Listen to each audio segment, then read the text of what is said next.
तो चलिए स्टार्ट करते हैं। सबसे पहले हमें समझना है स्कैटरिंग ऑफ लाइट क्या होता है। तो इसके डेफिनेशन हम पहले बताते हैं, फिर इसको हम आपको समझाते हैं कि किस तरह से स्कैटरिंग को हम समझेंगे।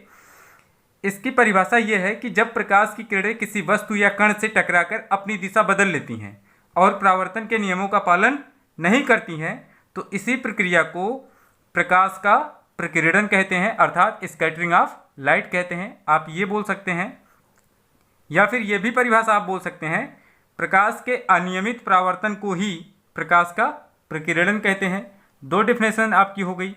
तीसरी भी बोल सकते हैं कि जब प्रकाश की किरणें माध्यम के अणुओं से टकराकर सभी दिशाओं में प्रसारित हो जाती हैं, तो यही घटना प्रकाश का प्रकीर्णन कहलाती है। तो तीनों में से आप कोई भी डेफिनेशन लिख सकते हैं। अब देखिए एक्चुअल में डेफिनेशन होता क्या है ये, और इसको हम कैसे वेरीफाई करेंगे। मतलब यहाँ पे समझिए कि एक प्रकाश की किरण है, अब वो वायुमंडल से होते हुए हमारे पास आएगी। यहाँ पे मान लीजिए वायुमंडल में कोई एक कण है छोटा सा, लेकिन यहाँ पे बड़ा बनाया जा रहा है कि आप इसको स्पष्ट रूप से देखें। जब प्रकाश की किरण इस पर आकर टकराएगी, अर्थात इसको हिट करेगी, तो इस प्रकाश किरण का सभी दिशाओं में क्या हो जाएगा, परावर्तन हो जाएगा। ऐसे ये सभी दिशाओं में बिखर जाएगी, अर्थात ये प्रसारित कर दी जा रही है इस कण के द्वारा। लेकिन हुआ क्या कि प्रकाश की किरण से इसने एनर्जी को अवशोषित किया, किसने, कण ने, और उस एनर्जी को अवशोषित करके ये पुनः रिलीज कर रहा है सभी दिशाओं में। अब ये जो रिलीज एनर्जी है, अर्थात ये जो किरणें हैं, इनकी तीव्रता और इनका रंग क्या होगा, ये डिपेंड करेगा किस पे, साइज ऑफ मॉलिक्यूल, इस पर यह डिपेंड करता है। यानी कि अणु के आकार पर यह निर्भर होगा कि इस प्रकीर्णित प्रकाश की तीव्रता क्या होगी और इसका रंग क्या होगा। यह डिपेंड करेगा किस पे, अणु या वस्तु के आकार पर निर्भर करता है। ये आप यहाँ पे क्लियर कर लें। फिर इसके बाद यहाँ पे एक और साइंटिस्ट ने प्रयोग किया जिनका नाम था लॉर्ड रेले। उन्होंने एक्सपेरिमेंट करके बताया कि जो प्रकीर्णित प्रकाश की तीव्रता होती है, अर्थात मान लें कि प्रकीर्णित प्रकाश की तीव्रता कितनी है, आई है, ये प्रकीर्णित होने वाले प्रकाश की तीव्रता, ये अनुक्रमानुपाती होती है किसके, 1/λ⁴। यानी कि प्रकीर्णित प्रकाश की तीव्रता तरंग दैर्घ्य की चतुर्थ घात के व्युत्क्रमानुपाती होती है। ऐसा किसने बताया, लॉर्ड रेले ने बताया। ये रेले ने अपने एक्सपेरिमेंट से प्राप्त किया। तो लॉर्ड रेले ने एक्सपेरिमेंट में यही बताया कि प्रकीर्णित होने वाले प्रकाश की तीव्रता प्रकाश की तरंग दैर्घ्य के चतुर्थ घात के व्युत्क्रमानुपाती होती है। ये क्या है, रेले का प्रकीर्णन का नियम है। अब रेले के प्रकीर्णन के नियम में एक चीज़ और निकल के आती है सामने, वो क्या है ये भी समझिए। रेले ने ये बताया था, जिनको हम लॉर्ड रेले कह रहे हैं उनको रेले कह रहे हैं इस समय। रेले ने ये बताया था कि जो प्रकीर्णित होने वाला प्रकाश है, ये इसकी तीव्रता समान होती है। अर्थात जो भी प्रकीर्णित प्रकाश है उन सभी किरणों की तीव्रता अगर हम देखेंगे तो ये आपका देखिए इनकमिंग लाइट है, इनकमिंग रे है, मतलब जो किरण आ रही है, और ये आपकी कौन सी रे है, स्कैटरिंग, यानी कि स्कैटर्ड, यहाँ पे कह सकते हैं स्कैटर्ड रे। ये आपकी प्रकीर्णित प्रकाश की किरण हो गई। अब यहाँ पे रेले ने ये बताया था कि जो प्रकीर्णित प्रकाश है उसकी तीव्रता, यानी कि आपस में सभी किरणों की जो तीव्रता है वो समान होती है। ऐसा किसने बताया था, रेले ने। लेकिन बाद में इसी प्रयोग को पुनः से देखा गया, बहुत ध्यान से देखा गया। किसने देखा, डॉक्टर CV रमन, जो भारतीय मूल के वैज्ञानिक थे और महान वैज्ञानिक थे।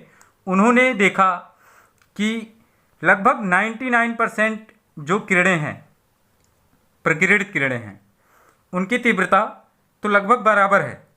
लेकिन 1% की किरणें ऐसी भी हैं जिनकी तीव्रता अलग अलग है। मतलब इसकी तीव्रता और इसकी तीव्रता में अंतर है।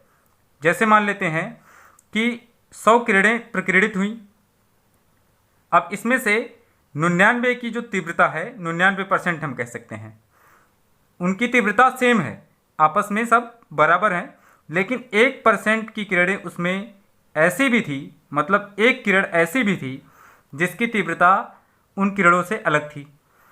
तो क्या है कि यहाँ पे एक जो तथ्य रखा था रेले ने, वो तथ्य गलत साबित हो गया।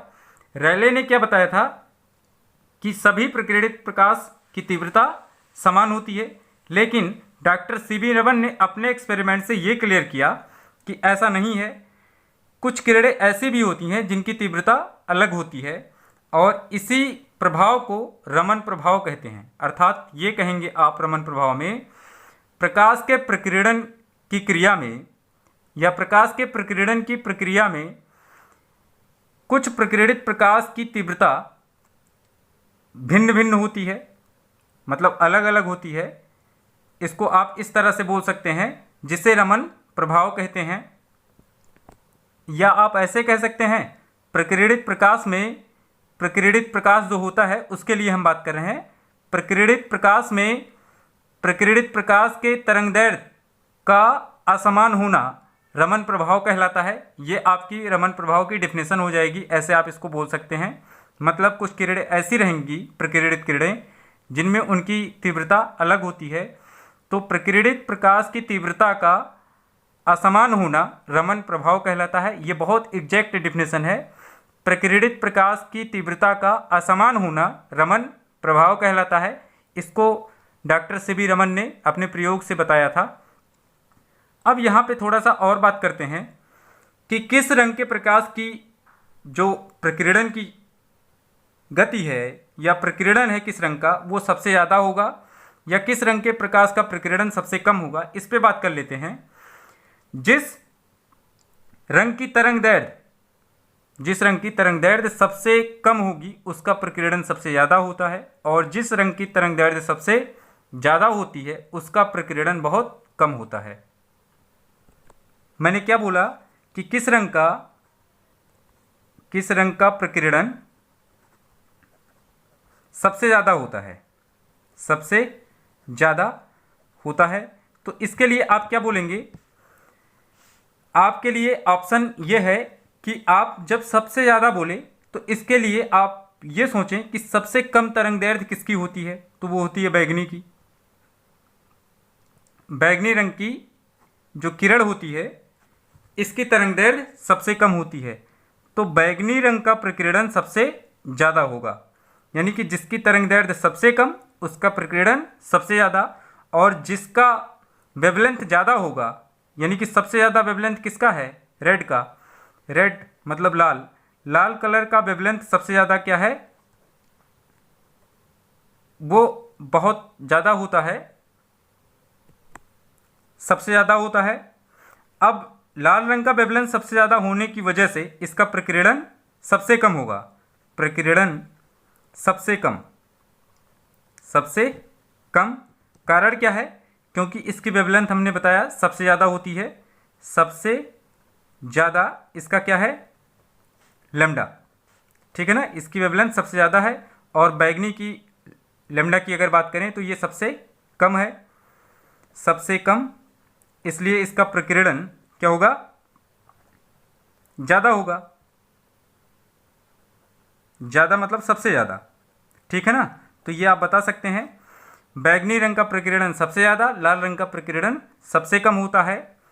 और रंग और तीव्रता ये किस पे डिपेंड करते हैं, अणु के आकार पर। जो माध्यम में उपस्थित अणु होगा उसका आकार क्या है, उस पर यह डिसाइड होगा कि जो स्कैटरिंग लाइट है या स्कैटर्ड लाइट है उसकी तीव्रता क्या है या उसका रंग क्या है। ये डिसाइड कौन करेगा, साइज ऑफ द मॉलिक्यूल या साइज ऑफ द यहाँ पे पार्टिकल कह सकते हैं, ठीक है ना। तो आपको ये बात क्लियर हो गई होगी। I hope scattering of light में आपने समझा क्या है कि प्रकाश के अनियमित परावर्तन को ही प्रकाश का प्रकीर्णन कहते हैं, ठीक है ना। लॉर्ड रेले ने अपने एक्सपेरिमेंट से ये बताया, क्या बताया कि प्रकीर्णित होने वाले प्रकाश की तीव्रता प्रकाश की तरंगदैर्घ्य के चतुर्थ घात के व्युत्क्रमानुपाती होती है। इसे क्या कहते हैं, रेले का प्रकीर्णन का नियम कहते हैं। लेकिन रेले ने अपने प्रकीर्णन के नियम में ये भी बताया कि प्रकीर्णित होने वाले प्रकाश की जो तीव्रता होती है वो समान होती है। लेकिन इसके बाद फिर से इसका एक्सपेरिमेंट किया गया, बहुत बारीकी से इसको देखा गया।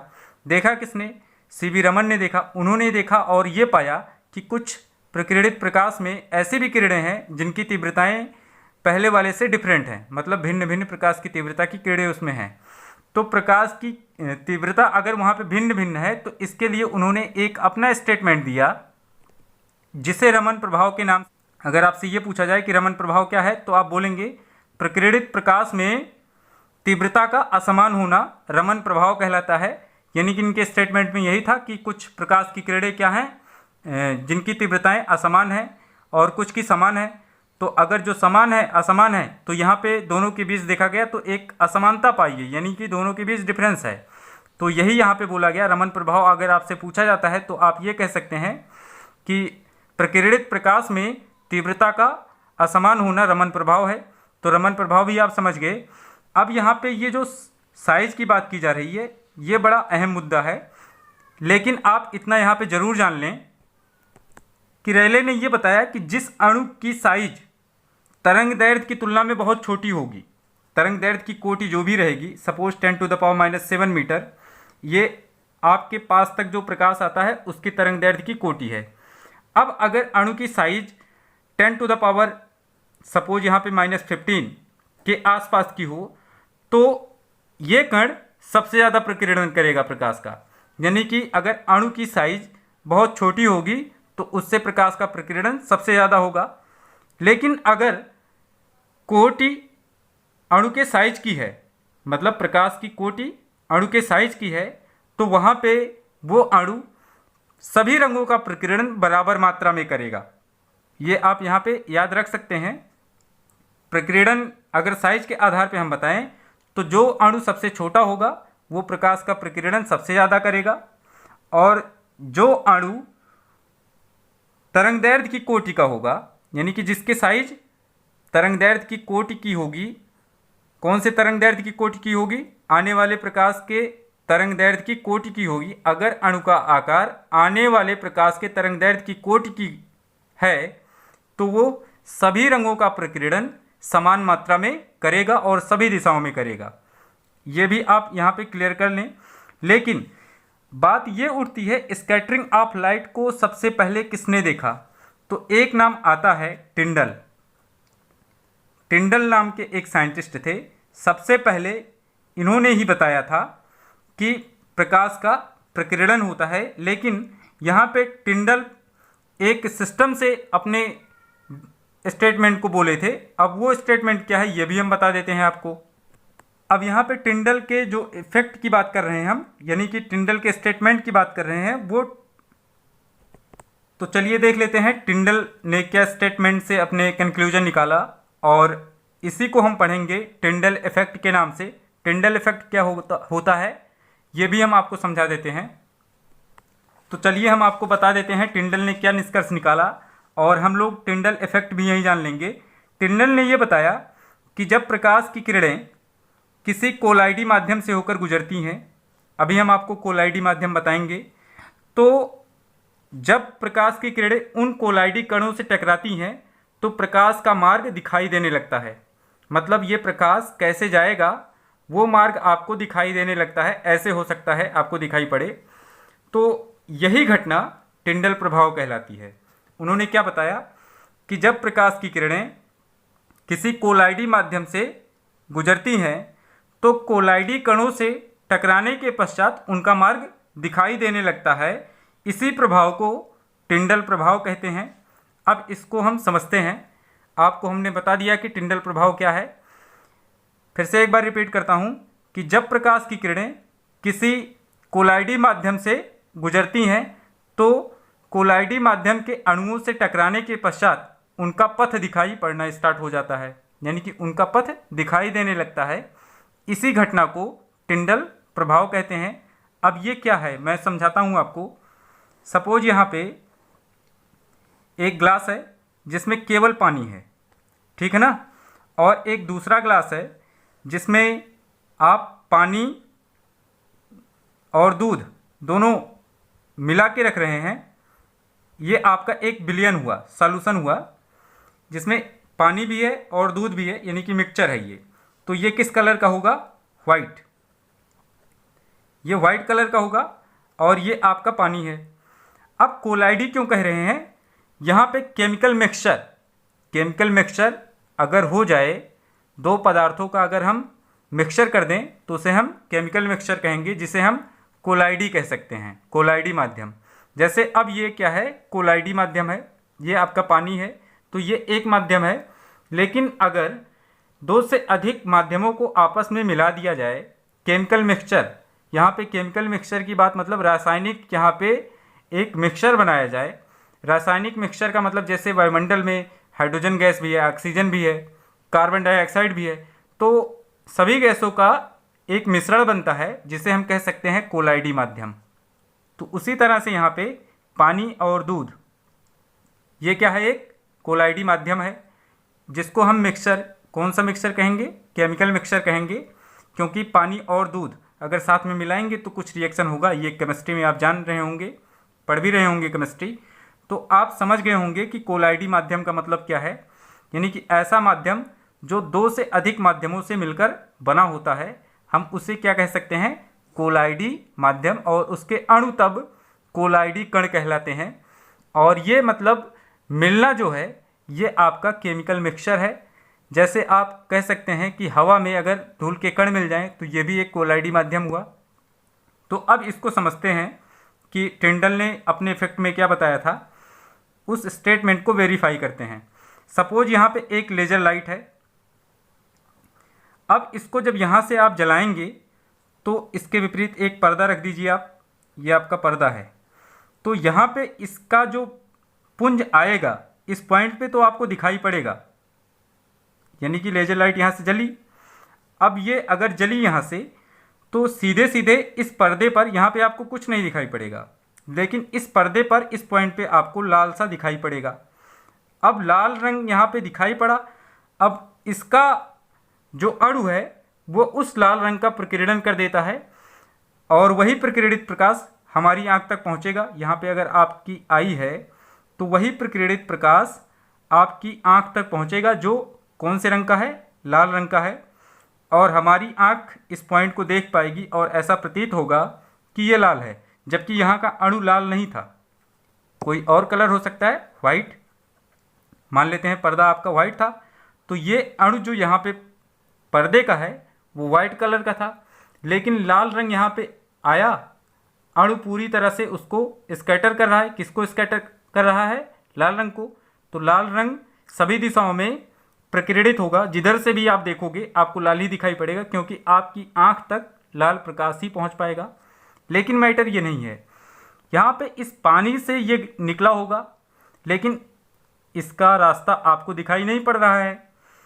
अब अगर इसमें कोई मिक्सचर कर दिया जाए, मान लेते हैं लेज़र लाइट यहाँ पे आपकी आ गई, यहाँ पे लेज़र आ गया।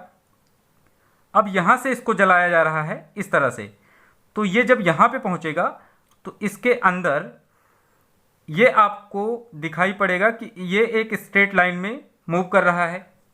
ऐसे आपको दिखाई पड़ेगा, सीधे सीधे लेज़र लाइट का पथ आपको दिखाई पड़ जाएगा। आप चाहें तो ये एक्सपेरिमेंट कर सकते हैं, क्योंकि अभी जो यहाँ पे विलयन है उसका कलर वाइट हो चुका है और इसके पहले सिर्फ एयर थी, तो यहाँ पे कोलाइडी माध्यम मिला नहीं, यहाँ पे मिला, फिर इसके पीछे नहीं मिला। तो जब लेज़र लाइट यहाँ पे आप जलाएंगे तो यहाँ से जो इसका प्रकाश जाएगा, जब इस विलयन में एंटर करेगा तो यहाँ पे उसका पथ स्ट्रेट ऐसे आपको दिखाई पड़ जाएगा, यानी कि प्रकाश का पथ आपको दिखाई पड़ना शुरू हो गया। तो यही घटना, यानी कि प्रकाश के पथ के दिखाई देने की घटना किसमें? कोलाइडी विलयन में प्रकाश के पथ के दिखाई देने की घटना को टिंडल इफेक्ट कहते हैं।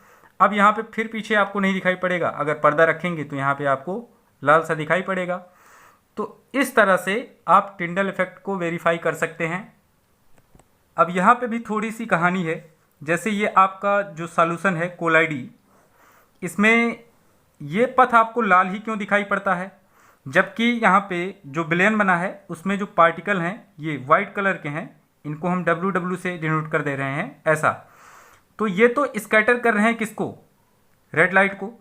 लेकिन ये 100% अमाउंट में क्या नहीं करते हैं, स्कैटर नहीं करते हैं। 100% अमाउंट ऑफ लाइट को ये स्कैटर नहीं करते हैं, कुछ अमाउंट को ये स्कैटर करते हैं, लेकिन कुछ लाइट सीधे आगे निकल जाएगी यहाँ पे।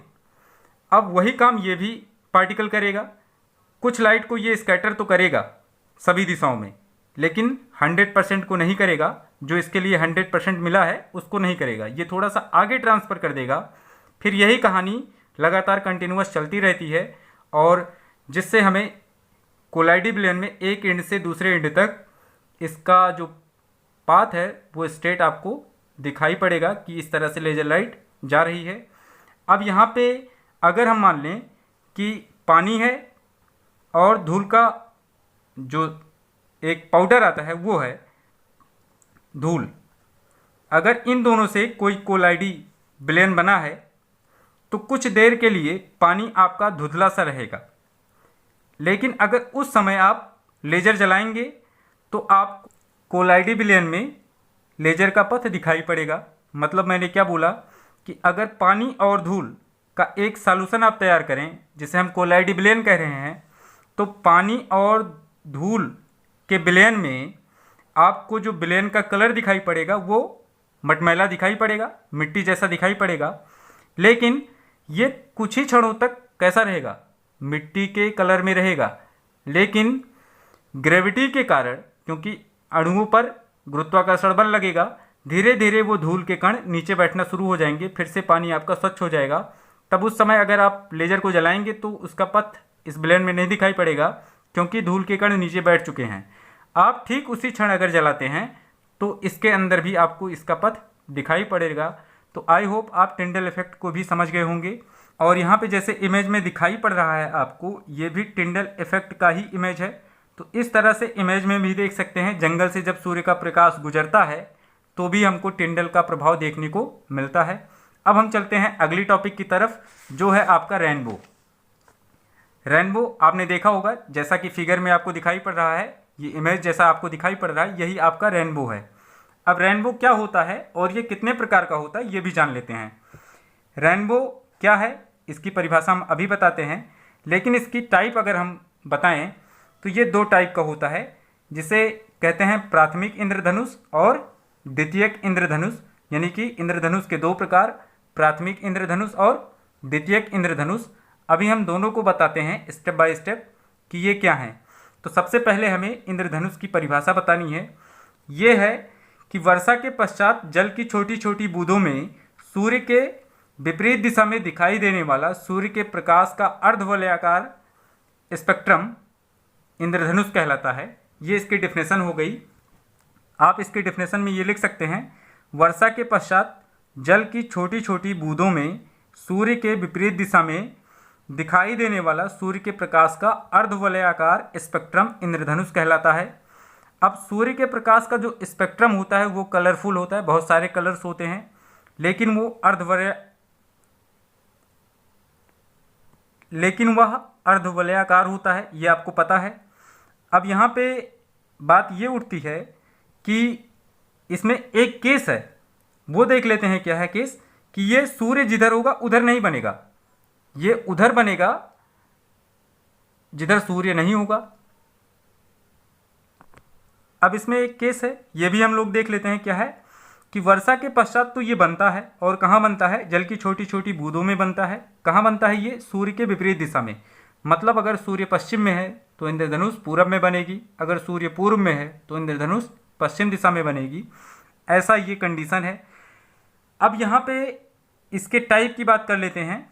यहाँ पे इसके लिए एक डायग्राम बना है, देखिए ये सूर्य से आने वाली प्रकाश की किरणें हैं, लेकिन यहाँ पे हमने लिखा है प्राथमिक इंद्रधनुष, और यहाँ पे हमने लिखा है ये द्वितीयक इंद्रधनुष है।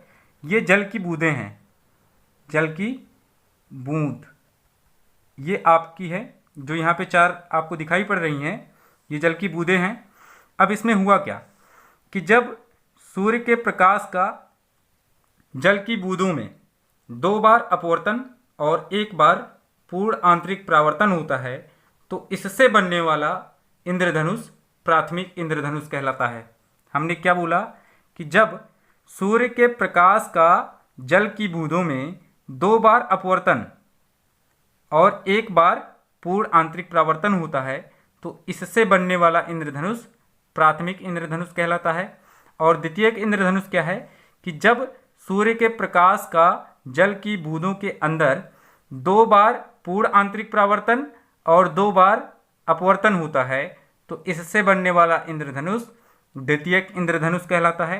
आपको ये बात क्लियर हो गई होगी। अब इसको हम समझाते हैं। यहाँ पे देखिए, ये सूर्य का प्रकाश आया, इस पॉइंट पे अपवर्तन होगा। अब यहाँ से अपवर्तन होने के बाद ये जो प्रकाश की किरण जा रही है, यहाँ पे अगर मान लेते हैं हम नॉर्मल है, तो यहाँ पे जो आपतन कोण का मान है वो I इज़ ग्रेटर देन क्या है IC, मतलब क्रांतिक कोण से ज़्यादा है, तभी यहाँ पे पूर्ण आंतरिक परावर्तन हो सकता है। तो ये जो अपवर्तित प्रकाश है ये क्रांतिक कोण से ज़्यादा के कोण पर इस पॉइंट पे आपतित होता है, इसलिए यहाँ पे इसका पूर्ण आंतरिक परावर्तन हो जाता है। और जब ये इस सरफेस पे पहुँचता है, जिसके बाद ये बाहर निकलेगा, तो इसका फिर से अपवर्तन होता है, क्योंकि अब ये सघन से विरल में आ रहा है।